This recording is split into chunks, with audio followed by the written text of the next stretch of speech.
สวัสดีทุกคนวิดีโอนี้เดินทางมาส้มประเพณีบุญบังไฟเพื่อขอพาของคนเราเดินทกแล้วเดี๋ยวนี้งานสุดท้ายต้องเราดูแลกันที่เข้าสู่การ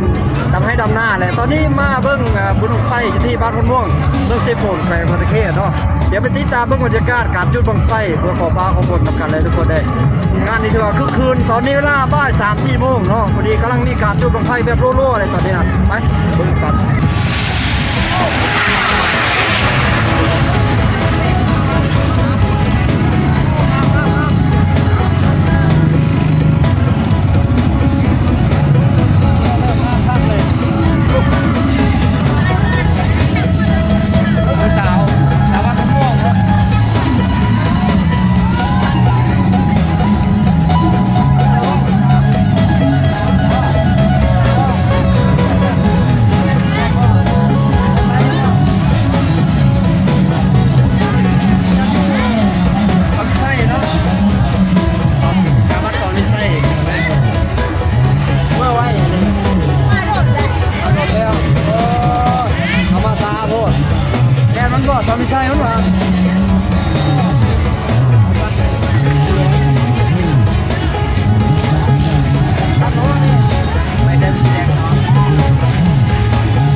เหมาะสมกับการส้มประเภทนี้บุญบังไฟแบบนี้แหละโอ้นี่ทั้งไปแล้ว6 โล6 โล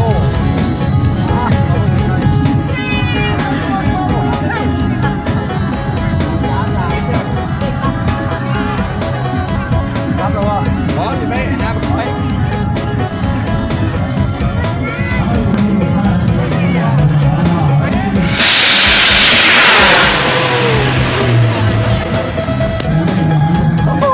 เดินต้องพูดกัน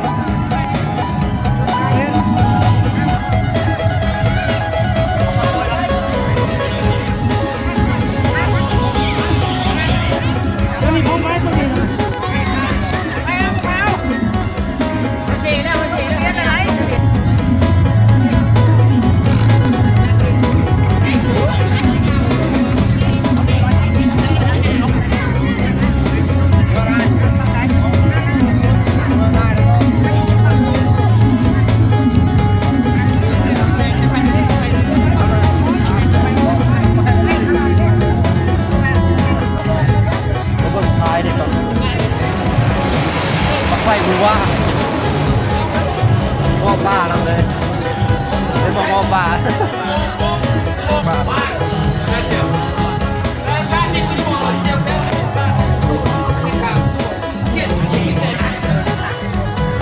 ทางเลย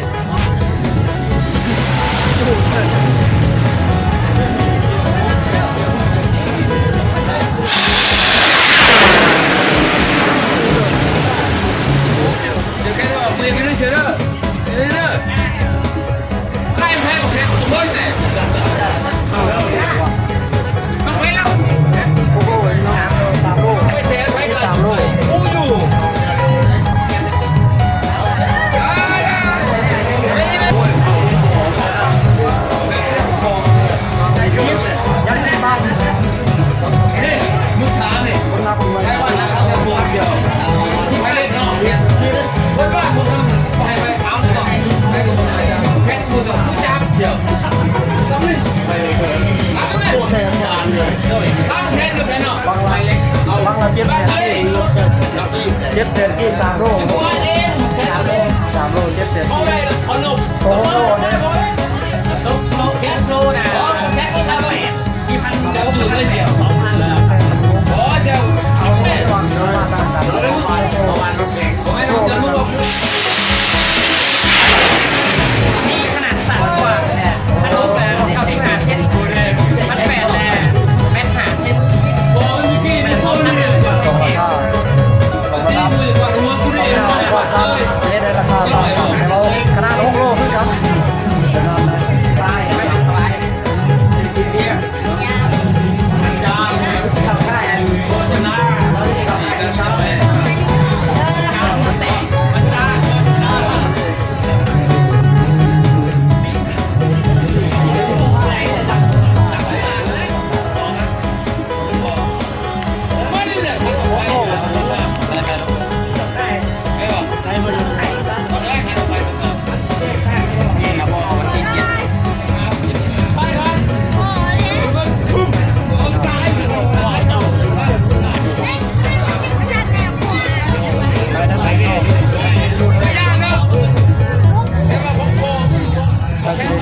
เป็นเบิ่งน้ำพุ่นประเดี๋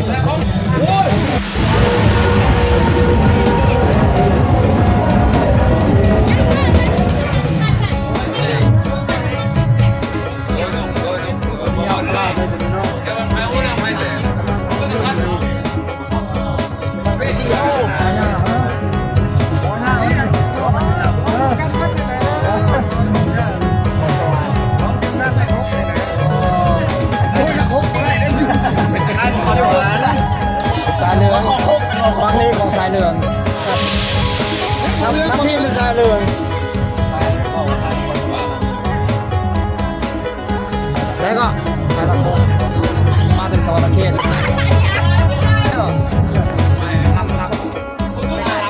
เอาหาอะไร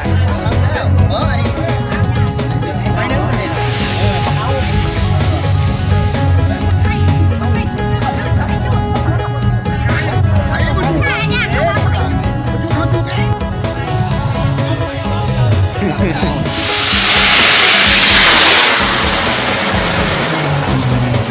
อ้ขึ้นงามเลยตัวนี้เขาเมฆเลยหายเลย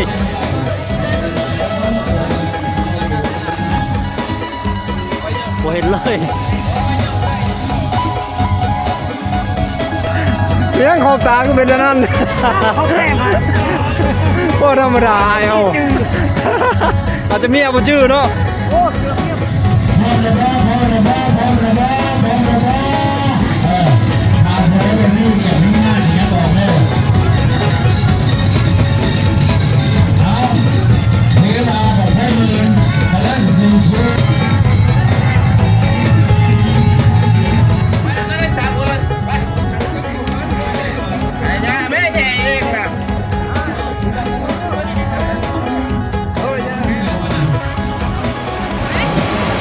พุ่นกำลังนำเอาบั้งไฟเข้ามาหาคณะกรรมการหรือว่าลูกกรรมการทำการลงทะเบียนแล้วก็ล่างบั้งไฟกำลังไม้แล้วบางหนึ่งลากทายโม่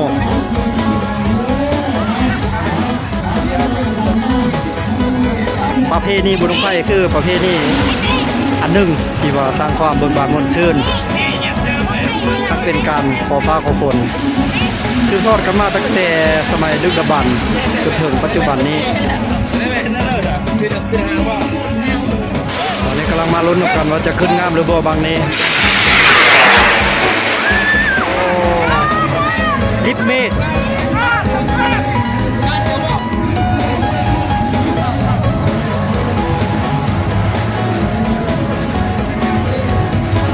บังไฟบังทัดไปกำลังขึ้นห้างอีกแล้วถวายพญาแทนพญาอินขอฟ้าขอฝนประเพณีสืบทอดกันมาตั้งแต่ดึกดำบรรพ์ทั้งฝั่งลาวและฝั่งอีสานฝั่งไทยงานนี้ถือเป็นงานสุดท้ายเนาะก็เกียรติใช้การลงให้ลงหน้าและเห็นให้เห็นหน้าแล้วบัดนี้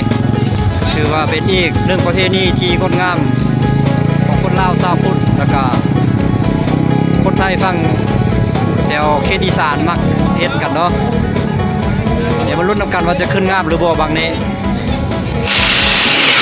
โอ้สุดยอดสวยขึ้นงามเกือบทุกบังเลยเขาเมฆอ่อนหาย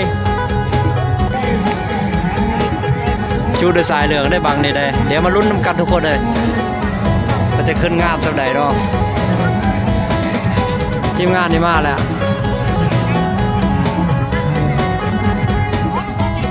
ทีมงานบังไฟใหญ่ใส่โชว์อีกเนี่ยโชว์ให้เบิ่งอีกเนี่ย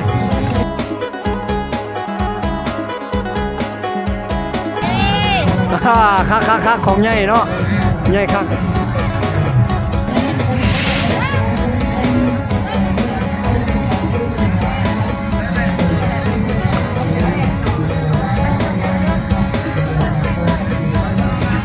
พร้อมมาดีทางกระดูกกรรมการกำลังนับดำเนินการโดยผู้เชี่ยวชาญเรื่องงานนี้เด้อทุกคนเด้อมีแต่วิศการว่าได้หันแล้วยังมิดสมอยอยู่ผิดพลาดทางเทคนิคนิดนึงเนาะขัดข้องทางเทคนิคนิดนึงวิศการมันกำลังขึ้นไปตรวจกาตรวจเช็คเบื้องไม่ว่าเป็นอย่างไร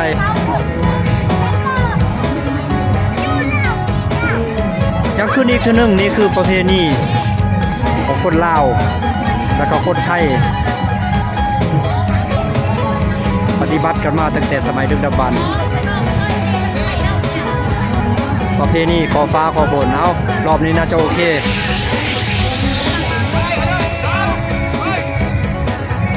จั่วนี่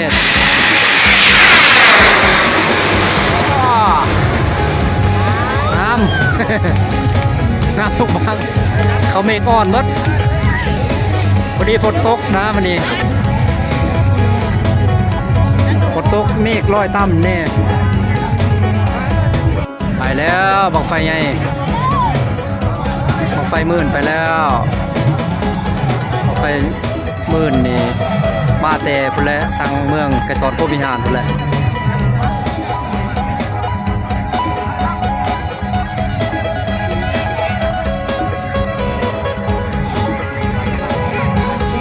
เดี๋ยวว่าบังน้อยบัง3 โล 6 โลขึ้นไปเทียบท่าก่อนละ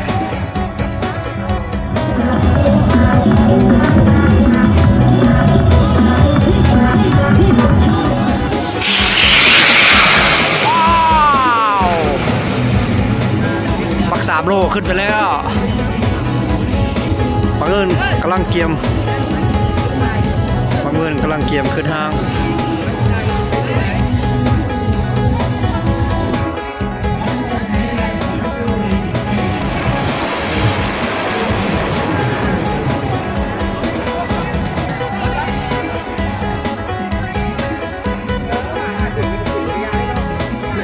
ไปเอาเด้อ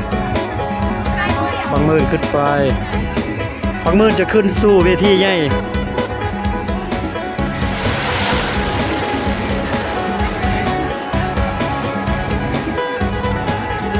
ส่วนบาง3 โล 6 โลจะขึ้นเวทีน้อยตัวห้างน้อย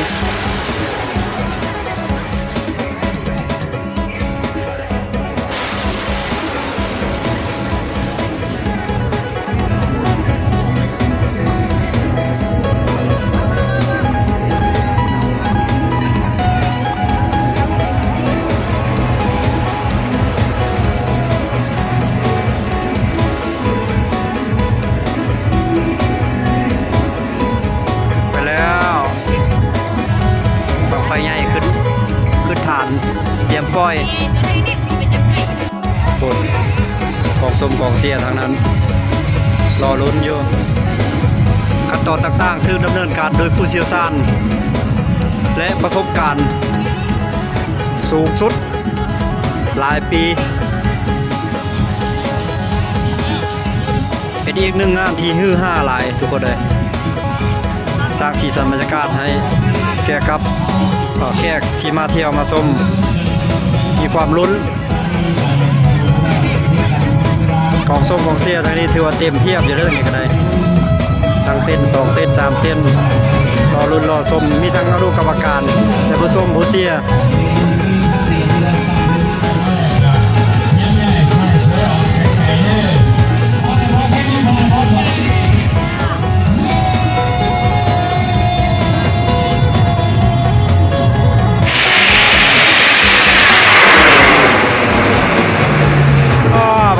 ขึ้นไปแล้ว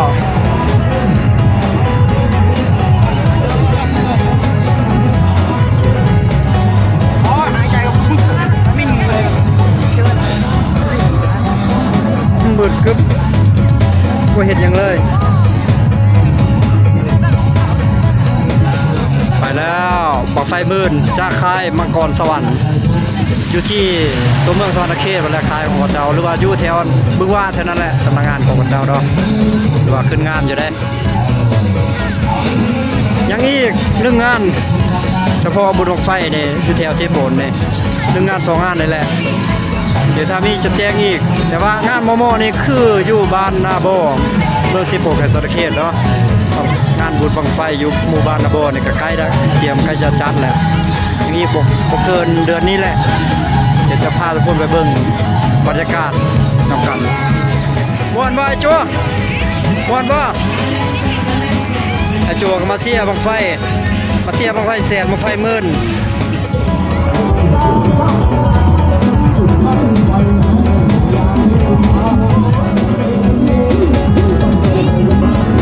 ตอนแรกคือว่ามีการพบงานกันจากเว้นนี่มีการจุดบังไฟจบแล้วจุดบังไฟจบเพียงสำนี้แต่ว่าตอนแรกนี่จะมีการพบงานกันตามประเพณีตัวม่วนมั่นตอนแรกเนี่ยงานขายเสื้อผ้าเนี่ย